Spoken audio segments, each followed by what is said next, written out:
Good morning, and thanks for QD for inviting me. For those of you who don't know E3G, we're a non-profit organisation working on sustainable development. We have offices across Europe, but also in China and the US, and we work in Latin America and South Africa. And those international comparisons will become clear. And what I want to talk about really is how we make sure an energy union is really fit for the future and is focused on where we're going, which is quite appropriate as the World Bank has just issued a paper today on three steps to decarbonising your economy. And the first one is work out where you want to go and work back to then generate a framework for investment, which is quite a change for the World Bank, actually.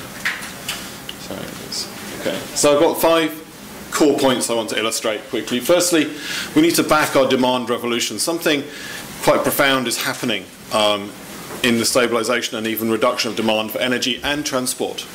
I don't often talk about oil in this debate, but it's pretty important for the European economy. We need to back that, and it's reshaping the energy landscape as profoundly as anything to do with solar, in fact more profoundly, in terms of business models. Measure what you manage. We don't measure energy security, for all we talk about it a lot, and I used to run the energy security policy for the UK at one point, and we're very bad at measuring what we're trying to do, and so we're very bad at setting incentives to invest in the right things, and we need to think very profoundly about that. Thirdly, invest in value. We need to look at the value of what infrastructure we're building in a far broader range of uncertainties and across a broader set of issues. At the moment, we're in danger of investing in stranded assets and not promoting investment in the highest value demand side, in particular, a clean, efficient infrastructure that has broader benefits. Fourthly, let's deliver some world-beating energy market reform. If we really deliver on the level playing field for demand, supply, infrastructure, and I add storage, that will be a major piece of strategic competitive advantage for Europe, which others find it hard, our major competitors find it hard to deliver.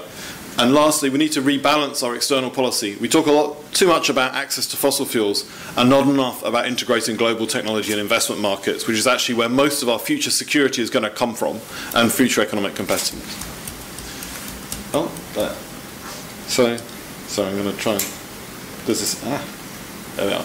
So we are seeing a flattening and a falling of demand. Gas is down. The forecasts for 2015 have been dropped by 23%.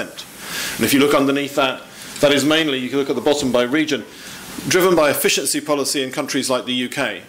UK has seen absolute residential gas demand fall despite a rising population and a growing economy, We're seeing electricity demand fall. This is because of policy shifts, but also technology shifts underlying it, ICT, the role of transportation, and demographics. People are choosing to do different things, and that's particularly hitting transport, where you're seeing peak car in a lot of places, the revival of urbanisation. This is a trend across the world. It's not just in Europe. You see it in Japan, you see it in the US, you even see it, parts of it in China underneath the data. This is something we've got to back. So you can't build on the basis of predicting growth in demand in a simplistic way. That's not what's happening in the real economy, and that's what's squeezing a lot of the business models we see out there. And if this is relative energy intensity across European countries, you can see the green is the average energy per unit GDP we use here. There is a lot of scope for squeezing down the basics, getting everybody to the most efficient in Europe, but we're also going beyond that because we have newer technology and changing it. So there's huge opportunities for squeezing down on demand. So again, it starts to say, why am I investing in more supply when I've got more demand? Why, when 80% of gas in Europe is used in 6 major countries, all of whom have incredibly aggressive efficiency programs, many of whom will try and get money from the European Fund for Strategic Investment to reduce gas demand even further, why we would look to invest in more external sources when in fact connecting the surplus gas supply we have on one side of the continent to the east will be a far more resilient approach. Well, why do we do that? Because one of the reasons we are not asking some of these questions is we define energy security very poorly.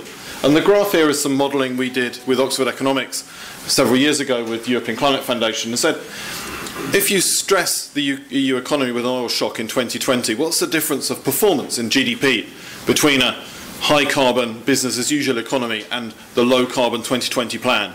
And the answer was around 300 billion euros in GDP. That's a 2-year oil shock. Now, the one thing we know about oil prices is they're going to be volatile. I won't claim how big at all they're going to be. But that economic resilience is not measured in any of the metrics we use at the moment. The benefits we get from reducing exposure for economic reasons. We undervalue oil security, so we undervalue the move to electromobility and the benefits of our car efficiency policies. If we look at fuel source diversity, we undervalue geopolitical risks. There's no point connecting to risky countries. We actually spend a lot of time in the security field, which we also work in, measuring instability in countries, but then we seem to go around wanting to connect our gas supply and energy supply to those countries without taking into account those geopolitical risks in a real factor. And this focus on import dependency ratios means that I might be 60% dependent on a country, but if I've halved my gas use, that's much less economically and security importance. So again, we're measuring the wrong things and sending the wrong signals. And the Energy Union is a real opportunity to get some better, more resilient metrics that actually make us manage the right things. And it's very basic stuff. But I can assure you, most countries in the world also make this mistake. It's not a European Union mistake. This is a general sector mistake. We need to make sure we're investing in the highest value piece. We've seen we need to earn 200 billion euros a year to meet our energy goals. But investment, you see from the graph, is down from its 15% for its 2007 peak when we need it to be rising.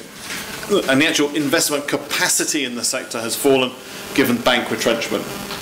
EFSI is trying to correct that. We did some analysis of the projects put together. A little pie chart goes down there, where it's got around 600 billion low carbon projects and 270 billion high carbon projects in that pipeline. That pipeline is provisional, but there's certainly enough low carbon things that which are aligned with our forward climate trajectory to meet all of our growth goals. There's no need to go into the risky high carbon sectors unless we're absolutely certain we need to build new roads when transport demand is falling. We need to build new gas pipelines or LNG terminals when gas demand is falling. And we need to really stress test these pieces, because one thing we know, and we work a lot on investment, is it's easy to invest in a gas pipeline, hard to build, hard to invest in energy efficiency, easy to deliver once you've done it. So we need to design the screening criteria around the EFSI so that we don't invest in stranded assets as we decarbonise, but also design the hubs and pipelines so we get the right type of investment in not just the traditional investments, but the new high-value investments for Europe. Again, some of these are in train, but we need to scale up if we're going to actually deliver the best for Europe. And we are seeing a structural bias for gas and against electricity. If you look at the pie charts across the bottom, the investment needs are mostly in the electricity sector, 155 billion. But if you look at the key security of supply infrastructure projects, they're mostly seen as gas. But again, let's come back to it. There are obviously critical internal gas interconnector projects that need to be done. But if we're seeing electrification of heat and transport, we will see another increase in electricity demand and a big drop in oil and gas demand over the next period, over the period of the lifetime of these assets. Remember, they have to be paid back over 20, 30 years.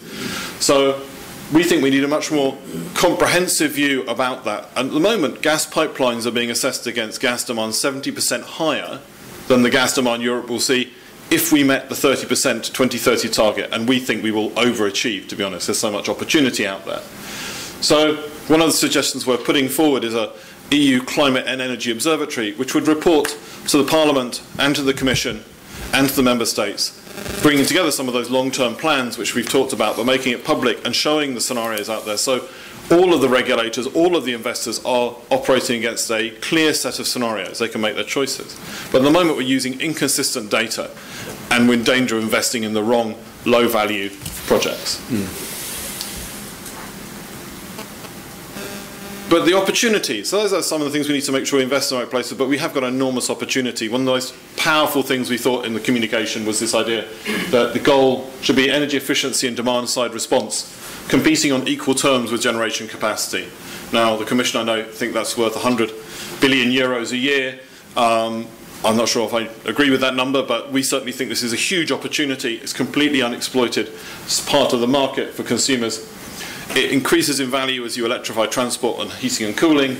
And Europe's got an advantage. I know you think 28 regulators is a lot to deal with, plus one. But if you talk to the Department of Energy in the US, they say we've got over 1,000 regulators on our system. Obama has just launched a modernization program for the US grid, but they struggle against that fragmentation. When I go to Beijing and I talk to State Grid and the regulator, their problem is not too many, it's too few. They have one regulator, company really, 80% of the market, which owns everything down to the plug. They cannot produce a consumer-focused market because they fix prices and they don't have the capacity. Their structural problems gives Europe a space to move into because they all want to buy smart technology, smart solutions, demand-side solutions. So it's both an opportunity for us internally, but also as an export platform. They know this, and they are both performing, as is Brazil and Mexico and other countries. But Europe has got a lead in technology and in its kind of baseline position on this. So I think we should realise that and really take advantage with the fourth package. Which leads me to the final point. We have to stop thinking about this as Europe plus pipelines. We have to think about global technology markets. What has driven down costs and demand in Europe? Why are those numbers like they are? Because renewables become cheaper because of China and integrated markets. Because LED light bulbs have become a lot cheaper because of China and integrated markets. That's lowered the cost of decarbonisation globally, which means countries are more likely to sign up to climate targets. That saves us money here from climate risk. This is the virtuous circle of global supply chains. But the global supply chains are limited. 80% of European trade instruments in 2013 were on green goods. There's lots of tensions in those marketplaces. So we should have a priority of driving openness, not so much access to American shale gas, because of Chimera, access to American and Chinese markets for investing in smart grids, because they're closed in America, 85% are closed. In China, we have investment agreements in negotiation at the moment. At the moment, none of them mention this as a priority, but it's a much bigger economic opportunity for European firms than anything on the fossil side. So again, there's a bias, systemic bias here. And the other bias we have is we think a lot about gas connections, but we're already getting amazing benefits by connecting to Norway and Switzerland using our hydropower and renewables. We've got Turkey, we've just had a permanent connection to, Ukraine, and Western Balkans all have hydro, all have renewables, lower our costs, increase stability of the grid, incredible value propositions for an electricity plan around the Union. We don't have an electricity plan around the Union.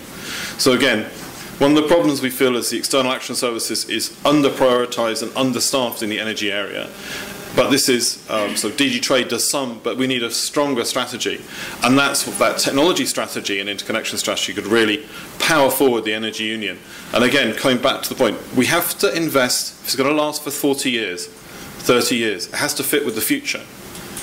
And that future is going to be driven by low carbon, efficient technologies, smart technologies, not by increased fossil supply. Thank you very much. Thank you, Nick.